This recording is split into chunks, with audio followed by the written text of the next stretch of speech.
कृपा बिंदु दिया करो ये दासे तृणपेकातिहीना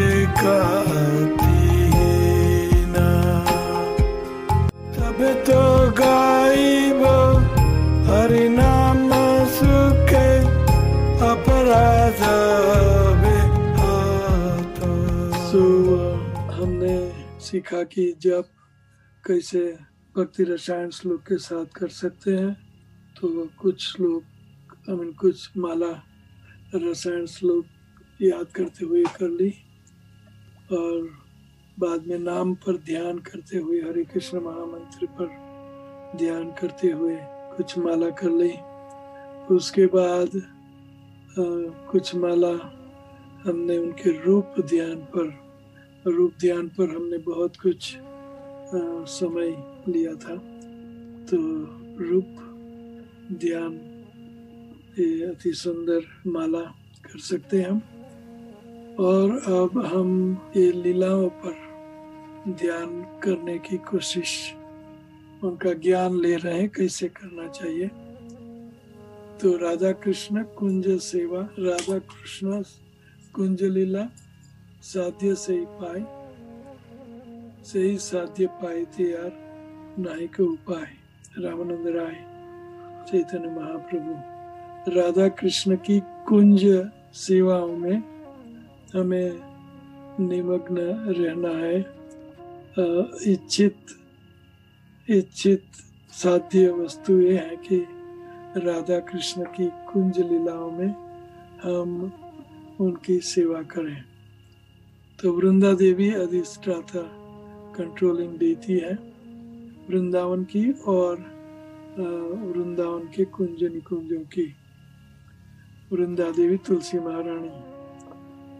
तो तुलसी महारानी के आरती सॉन्ग में हम गा रहे हैं कि मुराई अभिलाष विलास कुंजे दिवास नयन हेरिबो सदा जुगल रूप राशि।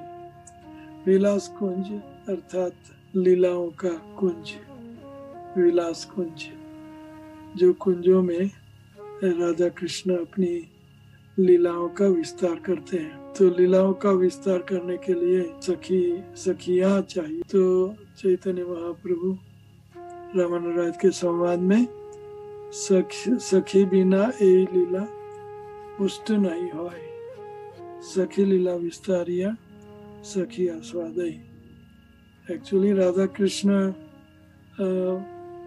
ये रस और भाव से आप्लावित है। उनकी ये भाव और रस की स्पृहा चोटी पर हमेशा रहती है, उच्च रहती है। तो कृष्ण आत्माराम आत्मकाम आत्मतुष्ट है।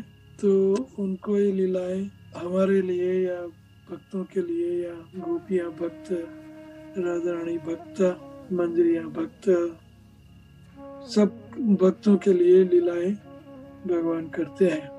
लीला का अर्थ है आनंद करना और आनंद करवाना। तो ये लीला सर्वोच्च लीला यहाँ चैतन्य महाप्रभु रामानंद राय कहते हैं कि ये राधा कृष्ण कुंज सेवा साध्य ही पाए, से ही साध्य पाए थे यार नहीं के उपाय।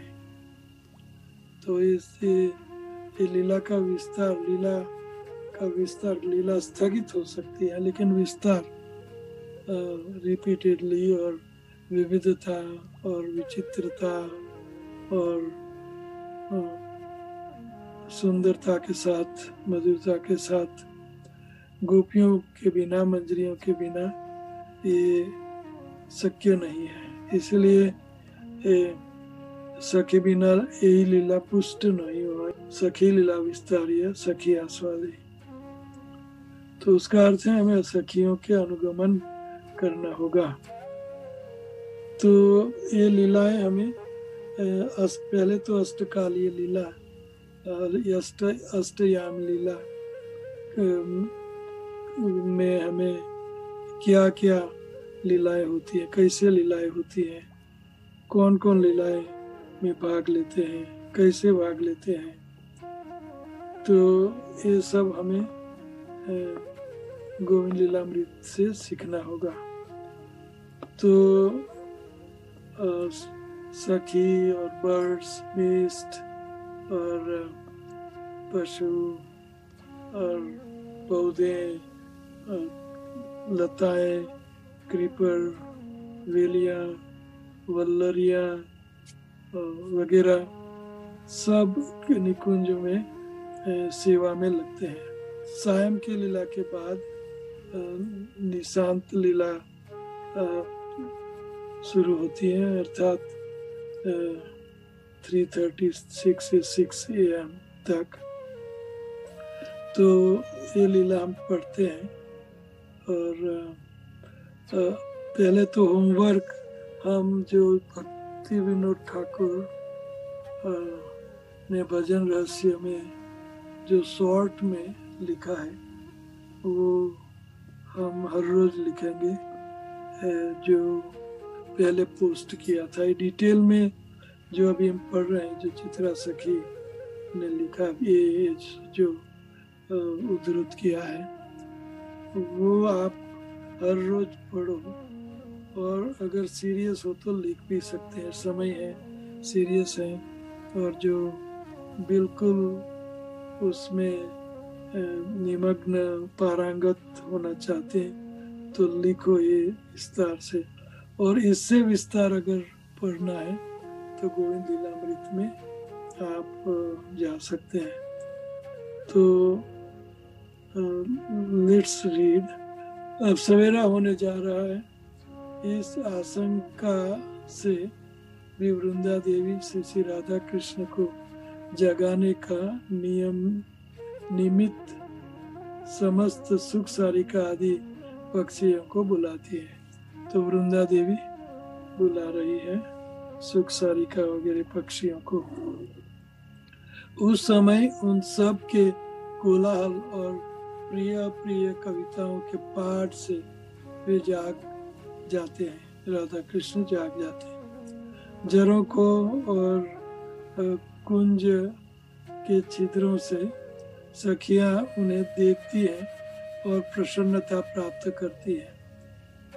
कक्कटी नाम की बंदरिया की चित्कार के कारण राधा कृष्ण एक दूसरे को लालसा से देखते हैं और सैया पर विराजमान होते हैं। वृंदा देवी के सभी पक्षियों को सचेत कर देने के पश्चात सब पक्षी मौन होकर गूंगे के समान कुंज के बाहर अपनी सेवा की प्रतीक्षा में बैठ जाते हैं। द्राक्षलता पर सारिका गण, दाड़िम वृक्ष पर तोते, आम्र शाखाओं पर कोकिल और कोकिला, पीलू वृक्ष पर कबूतर समूह, कदम वृक्ष पर मयूरगण, लताओं में भ्रमरगण, पृथ्वी पर समस्त कुक्कुट कलरव ध्वनि करने लगे। समस्त कोकिल झुंड कामदेव की वीणा के समान बार बार कुहू कुहू शब्द का पंचम स्वर के आलाप करने लगे।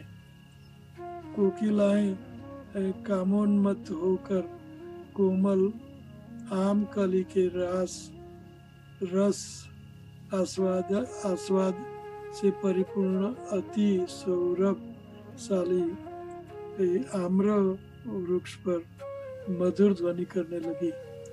समस्त मयूरगण श्री राधा कृष्ण की निंद्रा को अपने कलरव से भंग करने में लग गए।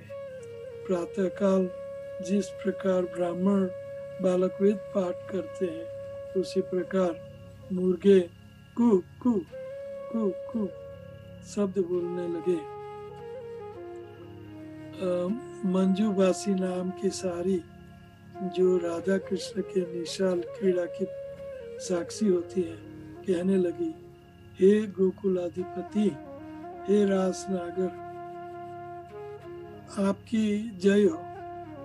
इस समय निंद्रा का त्याग करो, चंद्रमा के समान उज्ज्वल सैया को छोड़ दो। हे कमलाक्षी, हे सखी, रात्रि समाप्त हो चुकी है, प्रातः काल हो गया है। सूर्यदेव ने उदयाचल की ओर यात्रा कर ली है। इस समय शीतल नवीन सैया का परित्याग करो।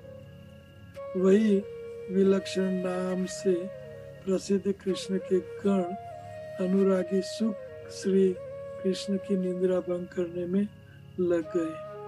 हे गोविंद, आप समस्त व्रजवासियों के नेत्रों के कमल स्वरूप हैं। समस्त पूजनीय व्यक्ति जिनका अनुराग कभी नाश नहीं होता है, वे उत्कंठा के साथ गोचरण लीला के लिए आपके गमन काल की प्रतीक्षा कर रहे हैं। हे कृष्ण, यह देखो, रात्रि रूपी रमणी सूर्यदेव के भय से शीघ्रता से चंद्रदेव के साथ भागी जा रही है। आप भी अपनी कांता श्री राधा जी के सहित यमुना किनारे से चले जाओ। सूक्ष्म दधी सारिका, उनका नाम सूक्ष्म दधी सारिका, एक सारिका बोल रही है, कृष्ण प्रेयसी श्री राधे, व्रत के समस्त मार्गों पर जान समूह के गमनागमन करने से पहले ही आप शीघ्र अपने घर का मार्ग लो। कुंज में पहले से ही बैठा हुआ दक्ष नाम का एक तोता, जो लाखों सुखों का अध्यापक था अथवा head, is a leader of so many सुख, तो अध्यापक था। और कृष्ण अध्यापक मीन्स वो सब सुखों को सिखाता था, क्या लीलाएं में कैसे सहयोगी होना है और मैसेज लाना है, ले जाना है, अध्यापक सिखाता है। और कृष्ण लीलाओं को गायन करने में अच्छा पंडित था। वह आनंद से पुलकायमान हो अपने दोनों पैरों को या पंखों को फैलाकर कहने लगा, हरिदासियों, वत्स श्री कृष्ण वन वन घूमने के कारण श्रम को प्राप्त हुए हैं और इस समय निंद्रा सुख अनुभव कर रहा है। इसलिए तुम सब चुपचाप दधि मंथन कर। हे कृष्ण, अपनी माता श्री जसोदा के सैया को त्याग करने से पहले आपको अपने शयनगार में शीघ्र पहुंच जाना चाहिए। इस बीच में श्री ललिता आदि श्री राधा कृष्ण की सब सखियों पहले ही जाग चुकी थी और श्री वृंदा देवी के साथ निकुंज की खिड़कियों के झरोखे में से उनकी प्रभात कोलोचित कोमल क्रीड़ा का दर्शन करने लगी। इसी समय सुंदरी नाम की एक मयूरी अपने पति का त्याग कर कदम वृक्ष से उतरकर निकुंज के आंगन में आ खड़ी हुई। तांडविक नाम का मयूर कदम वृक्ष से उतर कर अपनी पूंछ को फैलाते आनंद मग्न हो श्री कृष्ण के चारों ओर नृत्य करने लगा। उसी समय रंगीनी नाम की एक हिरणी अपने पति को छोड़कर प्रसन्न चित्त तथा शीघ्रता से आम के वृक्ष के नीचे से कुंज के द्वार पर आकर प्रेम चंचल नेत्रों से जीवननाथ श्री श्री राधा कृष्ण के मुख कमल की और दृष्टिपात करने लगी। इसके उपरांत सुरंग नाम का एक अन्य मृग श्री कृष्ण के दर्शनों की लालसा से नेत्र फाड़े आम्र वृक्ष के नीचे से निकलकर श्री कृष्ण की खोज उछलता कुत्ता आलस्य त्याग कर निकुंज की ओर दौड़ने लगा। तो यह राधा कृष्ण की निशांत लीला, जिसमें राधा कृष्ण अपनी सैया पर बैठ जाते हैं और सुस्ती उड़ा के अपने धाम अर्थात अर्थात नंदगांव और जावट की ओर दोनों प्रस्थान करते हैं। तो यहाँ कौन उनको जगाते, क्या पक्षी वगैरह लीला करते हैं और गोपियाँ वगैरह को निकुंज के छिद्रों से उन राधा कृष्ण की लीलाएं, रूप माधुरी का आस्वादन करती है और सब वापस अपने अपने घर वापस लौटते हैं और वहाँ सो जाते हैं अपने चुपचाप अपने पलंग पर। राधा कृष्ण सो जाते हैं और वहाँ उठते हैं और बाद में सुबह की प्रातः लीला शुरू होती है। तो प्रातः लीला 6 से 8:36 तक तो हम कल पढ़ेंगे। तो किसी को कोई क्विक सवाल है? होमवर्क मैंने दिया, जो शॉर्ट अष्टयाम लीला पहले दिन हमने लिखने को दी थी, वो लिखना है आपको ए, और इसका ये जो हमने पढ़ा वो पढ़ना है, और जो सीरियस लोग हैं वो लिखेंगे और सबमिट करेंगे। और कमला मंजरी के 20 लोग ये होमवर्क करते हैं और बाकी के 100 में से 20 लोग करते हैं, 80% नहीं करते। तो ये सब सीखो।